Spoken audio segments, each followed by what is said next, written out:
Assalamualaikum warahmatullahi wabarakatuh. Halo semuanya, welcome back to podcast sharing UKS Man 1 Medan. Nah, di podcast kali ini kita akan membahas tentang materi obat-obatan. Sebelumnya, perkenalkan, nama saya Putri Safira Mahendra. Dan di sini kita sudah mengundang narasumber yang pastinya sudah punya banyak ilmu serta berpengalaman di bidang obat-obatan, yaitu Kak Zahratul Aini. Halo Kak Aini. Nah, di UKS itu kan Kak ada beberapa obat-obatan tuh kan Kak. Jadi saya mau nanya nih Kak, kadang saya suka bingung sih Kak sama tanda-tanda yang ada logo dalam obat-obatan itu apakah golongannya atau gimana pun. Kalau misalnya itu golongan, ada berapa golongan sih Kak obat-obatan itu? Oke, jadi sebenarnya tanda-tanda di kota obat itu tuh kayak misalkan keunikan tandanya, terus ini juga ada tandanya. Itu merupakan golongan obat. Nah, golongan obat itu ada 3. Yang pertama itu ada golongan bebas. Nah, golongan bebas itu dia warnanya bulat, warna hijau, pinggirnya hitam, tuh kan, itu bebas. Terus yang kedua itu ada yang golongan bebas terbatas. Itu dia warna biru. Contohnya yang ini. Terus habis itu yang golongan keras, itu yang lingkaran baru ada huruf K warna merah, nah, yang kayak ini. Nah, jadi Kak, maksud dari arti logo itu apa sih Kak? Kayak misalnya bebas, maksudnya bebas itu apa gitu? Oke, kalau yang golongan bebas itu obat-obat yang bisa didapatkan tanpa dengan resep dokter. Contohnya kayak paracetamol gitu. Nah, di sini tuh contohnya kayak ini nih Antasidone, itu obat mah kan, obat lampu gitu. Terus ada nih paracetamol. Terus apa lagi ya? Ini Enterostok, ini buat obat sembelit ya kan. Jadi bisa didapatkan mudah, tanpa harus dengan dokter gitu, datang ke apotek buat obat langsung dikasih sama apotekernya. Terus kalau misalkan yang logonya warna biru kayak ini, kayak obat mata ini, dia tuh kan golongan bebas terbatas.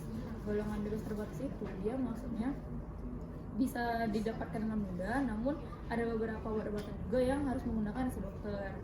Kenapa dia harus menggunakan resep dokter? Karena ada beberapa kandungan di dalam obat itu yang harus disesuaikan dulu sama kondisi si pasiennya gitu. Nah, dia harus dengan resep dokter, tapi itu nggak semua, hanya beberapa aja gitu. Contohnya kayak obat mata nih.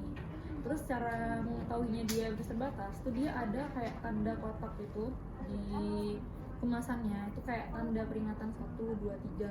Itu biasanya disesuaikan sama penggunaan obatnya. Contohnya kayak obat mata ini, dia di sini ada kan P nomor 3, terus awas obat keras hanya untuk bagian luar atau bagian badan gitu. Ini kan obat topikal, jadi hanya boleh digunakan di luar aja. Terus kalau obat keras, itu golongan obat yang biasanya tuh di dalamnya tuh ada kayak narkobanya, terus ada kayak antibiotik kayak gitu. Nah, dia harus dengan resep dokter. Kayak mefenamic ini nggak sih Kak? Ya, tapi itu ada beberapa obat keras yang dia bisa diberikan di apotek. Itu namanya OA, obat wajib apotek. Itu tuh ada beberapa golongan obat keras yang bisa diberikan tanpa dengan resep dokter. Tapi itu hanya beberapa aja, nggak semuanya. Ya kayak mefenamic acid di sini ya, itu masuk dalam golongan OA, obat wajib apotek. Dua. Oh iya Kak, saya juga pernah lihat sih Kak, kayak dia logonya bulat, cuman dia kayak tanda plus gitu nggak Itu sih? obat golongan psikotropika gitu. Itu juga harus dengan resep dokter. Tidak ada satupun golongan psikotropika yang boleh diberikan langsung dengan resep dokter. Kalau keras tadi ada beberapa ya, itu ada namanya DOA, obat wajib apotek. Itu ada di undang-undang itu sih, ada beberapa gitu. Oh iya Kak, Putri mau nanya nih Kak, yang kadang kan kita kalau beli obat, misalnya kita beli obat kita beli paracetamol di apotek 1 nih, dia bakal ngasih paracetamol. Nah, kita kadang juga beli obat paracetamol di apotek 2 itu berbeda Kak, kadang mereknya bukan paracetamol. Itu perbedaannya apa sih Kak? Kan sebenarnya sama isinya, sebenarnya sama-sama paracetamol, cuman perbedaannya itu apa gitu?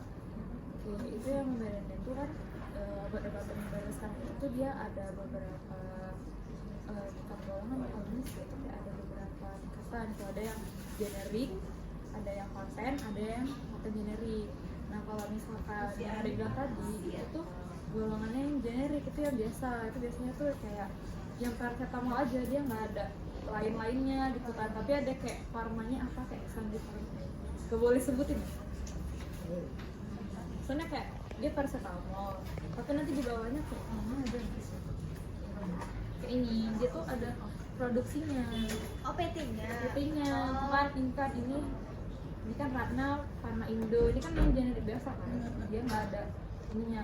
Nah kayak Panadol tuh paten, tapi tuh dia paten generik. Jadi paten generik itu maksudnya dia itu boleh dipakai sama orang lain. Misalnya nih ada pabrik A, pabrik B. Nah si Panadol kan warnanya tuh ada merah, biru gitu kan. Nah, itu tuh ada jangka waktunya gitu, berapa lama gitu nanti patennya si Panadol itu bakal habis. Kalau patennya Panadol udah habis, bolehlah perusahaan B tuh ngambil formulasinya si Panadol tadi gitu. Oh iya kak, di sini kan bukan cuma yang nanya. Jadi kan kami itu sebelumnya udah ada mengumpulkan pertanyaan-pertanyaan dari anak-anak juga yang ingin bertanya soal pertanyaan. Mungkin bisa kak ambil. Belajar. Ini pertanyaan dari Ella. Pertanyaannya tuh kenapa minum obat itu harus berapa kali? Contohnya kayak 1 kali tablet sehari, 1 kali tablet sehari atau 3 kali tablet sehari. Mengapa? Kenapa nggak ditentuin 1 aja dalam 1 hari gitu? Jadi tuh obat-obatan itu kan dia punya kandungan yang beda-beda. Nah kandungannya itu tuh udah disesuaiin sama penyakitnya. Contohnya kayak paracetamol tuh efektifnya tuh 3 kali sehari. Jadi per 8 jam kan 24 bagi 3 tuh 8. Nah jadi setiap 8 jam sekali dia harus minum paracetamol gitu. Nah itu udah disesuaiin sama penyakitnya. Oh ya kak, ada juga ini dengar katanya kalau misalnya kita udah sering minum antibiotik gitu kan, nah nanti untuk kelanjutannya kalau minum antibiotik lagi itu tubuh kita tuh udah nggak mempan lagi sama istrinya. Itu benar? Itu benar, itulah kenapa kita tuh minum harus tepat waktu. Kayak tadi kakak bilang kan, dia tuh harus grafiknya tuh stabil. Kalau misalkan dia naik turun, kan dia nggak sembuh-sembuh nih, ya kan. Akhirnya antibiotik yang tadi dikasih dokternya tuh nggak akan mempan lagi sama dia. Yang awalnya antibiotiknya tuh yang standarnya masih di bawah, akhirnya tingkat kan jadi standar kedua. Nah rupanya dia tetap nggak, itu juga minumnya nggak sesuai dengan waktunya kan, resisten lagi sampai akhirnya ke antibiotik yang lebih tinggi, dan dia akan melakukan gitu lagi sampai akhirnya nggak ada satupun antibiotik yang mempan ke tubuh dia gitu. Kayak penting banget untuk minum obat tepat waktu. Lanjut ke pertanyaan kedua.